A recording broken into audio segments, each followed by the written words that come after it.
ሰላም የተወደዳችሁና የተከበራችሁ የአርሴናል ኢንፎ ፕላስ ተከታዮቻችን በዛሬ ስፖርታዊ ዜናችን ላይ ከአርሴናል የተጫዋች ዝውውር ጉዳይ ጋር በተገናኘ አጠር ያሉ ስፖርታዊ መረጃዎችን አጋራችኋለሁ። እናንተም እንደተለመደባችሁ ቪዲዮ ላይክ እያደረጋችሁ እንድጀምሩልኝ በአክብሮት እየጠየቅኩ ወደ መረጃዎች ያልፋለሁ። በአርሴናል እና በጆኤል ሃንቶ ወኪሎች መካከል አዲስ ግንኙነት ተደርጓል። አርሴናል የአያክሱን ተከላካይ ለማስፈረም ከቼልሲ ጋር ያለውን ፉክክር ለማሸነፍ ነገሮችን ለማፋጠን እየሞከረ ይገኛል። አርሴናል ከጃንዋሪ ወር ጀምሮ ጆኤል ሃንቶን እየተከታተሉ የነበረ ሲሆን ተከላካዩን በዚህ ክረምት ለማስፈረም አትኩሮ እየሰሩ መሆናቸውን ከካች ኦፍሳይድ ላይ ከተጋራው መረጃ ለመረዳት እንችላለን። አርሰናል ከአያክስ ጋር ይፋዊ የሆነ ውይይት መጀመሩን ተዘግቧል። እናም ከሃቶ ጋር ጥሩ የሆነ ውይይት አድርገዋል። የ6 ዓመት ኮንትራት በጠረጴዛ ጉዳይ ላይ ተቀምጧል። እናም ተጫዋቹ የአርሰናል የረጅም ጊዜ ፕሮጀክት በጥንቃቄ እየገመገመ መሆኑን ዘ ቴሌግራፍ ከዚህ ተጫዋች ዝውውር ጉዳይ ጋር በተገናኘ ይዞት የወጣው መረጃ ይጠቁመናል።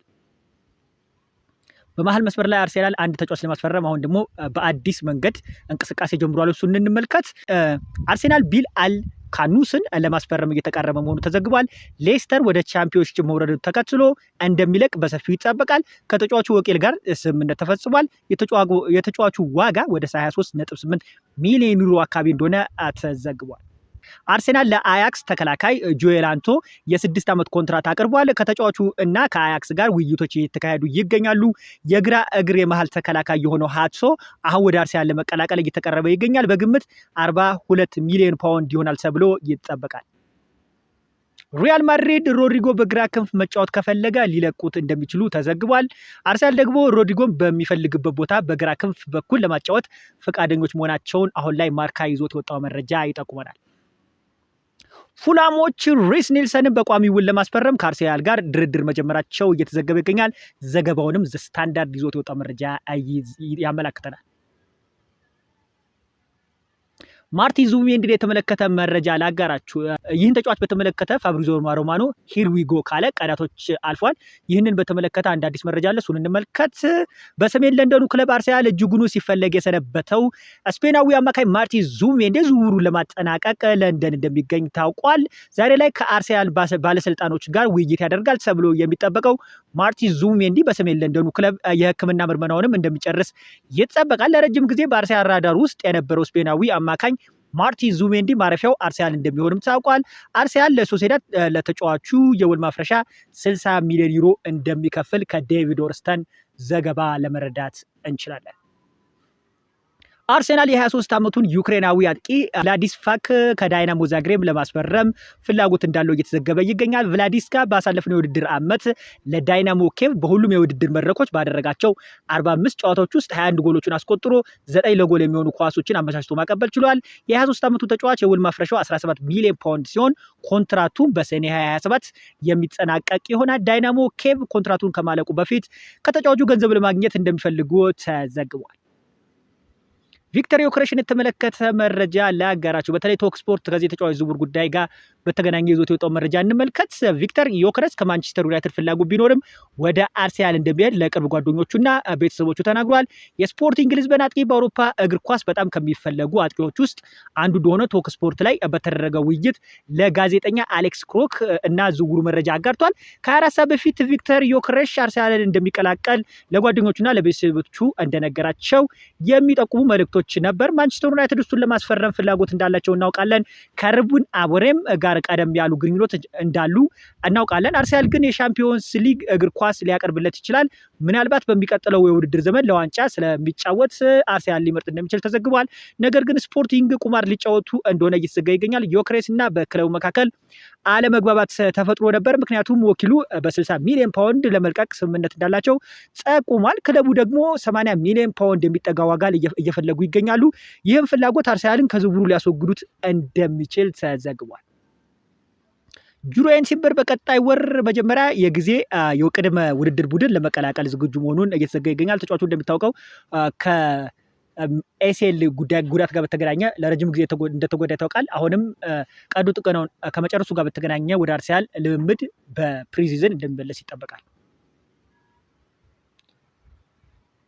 ማርቲን ዙቢሜንዲ የአርሰናል ሰዎች ለማነጋገር እና የዝውውር ጉዳዮችን ለመጨረስ ለንደን እንደሚገኝ ዴቪድ ኦርስተን የዘገበው መረጃ ይጠቁመናል። ዙቢሜንዲ የመጣው ፓርቲን ለመተካት ነው። ፓርቲም በክለቡ ከቆየ ጆርጂኖ ተተኪ ተደርጎ ይታሰባል። ንግግሮች በትንሹም ቢሆን እንደቀጠሉ ናቸው። የፓርቲ ወኪሎች ለተጫዋቹ ደሞዝ እንዲጨመርለት እየጠየቁ ሲሆን አርሰናል ተጫዋቹ ካለበት ጉዳትና እድሜ አንጻር ለተጫዋቹ ምንም አይነት ደሞዝ እንደማይጨምር ከቻርለስ ዋስ ዘገባ ለመረዳት እንችላለን። ማርቲን ዙቢሜንዲን በተመለከተ ተጫዋቹ ለንደን ይገኛል። የሕክምና ምርመራውንም አድርገው የአርሰናል ተጫዋች መሆኑ ይረጋገጣል። ቪክተር ዮከረስ የአርሰናል ተጫዋች የመሆን ህልሙ ለማሳካት እስከ መጨረሻው ደቂቃ ድረስ አርሰናል ለመጠቀም ዝግጁ መሆኑ ሪካርዶ ኦፍ ፖርቹጋል ይዞት የወጣው መረጃ ይጠቁማል። ከአርሰናል ተጫዋች ዝውውር ጉዳይ ጋር በተገናኘ በሰፊው ሲዘገብ የነበረው በተለይ ማርቲን ዙቢሜንዲ በተመለከተ ማርካ በተደጋጋሚ ጊዜ ሪያል ማድሪዶች የተጫዋቹ ዝውውር ለመጥለፍ እንቅስቃሴዎችን ማድረጋቸውን ሲዘግብ ነበር። ነገር ግን ዛሬ ላይ በወጣው መረጃ መሰረት ማርቲን ዙቢሜንዲ ለንደን ደርሷል። ከዴቪድ ኦርንስተን ዘገባው መውጣቱ ደግሞ መረጃውን በጣም እንዲያጠናክረው ያደርጋል። በመሀል መስመር ላይ ቶማስ ፓርቲን የተመለከተ መረጃ ላጋራችሁ። በተለይ ቶማስ ፓርቲ መልቀቁ የማይቀር ጉዳይ ይመስላል። ከዚህ ተጫዋች ዝውውር ጉዳይ ጋር በተገናኘ አንዳንድ መረጃዎችን አጠናክሬ ልንገራችሁ ማለት ነው። በቀጣይ የውድድር ዓመት የአርሰናል የመሀል ሜዳ ያለ ቶማስ ፓርቲ እንድንመለከት በአርሰናል አመራሮች ተፈርዷል። አርሰናል ቶማስ ፓርቲን በክለቡ የሚያቆይ አዲስ ኮንትራት ያስፈርመዋል ብሎ ተስፋ ብናደርግም በፓርቲና በአርሰናል መካከል ያለው የኮንትራት ንግግር ሙሉ ለሙሉ ተቋርጧል። አርሰናል ሚድፊልደር ጀነራል ቶማስ ፓርቲ አትሌቲኮ ማድሪድ በ2020 ለቆ ኤሜሬትስ ለመድረስ 45 ቢሊዮን ፓውንድ ፈሰስ አድርጎበት ነበረ። አርሰናል በመቀላቀሉም በአርሰናል መሀል ሜዳ ላይ ከጉዳት ነፃ ሆኖ በተሰለፈበት ጨዋታዎች ላይ ለቡድኑ ሁሉም ነገር ሰጥቷል።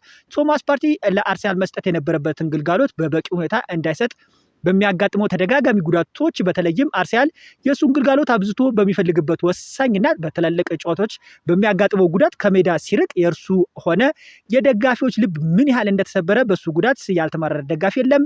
ከዛ ሁላ ውጣ ውረድ በኋላ አርሰናል ማሊያ ምርጡን ብቃቱን ለመመልከትና አመቱን ሙሉ ወጥ በሆነ ብቃት ከጉዳቱ ነፃ ሆኖ የተመለከትንበት በዚህ ውድድር ዓመት እንደሆነ ይታወቃል።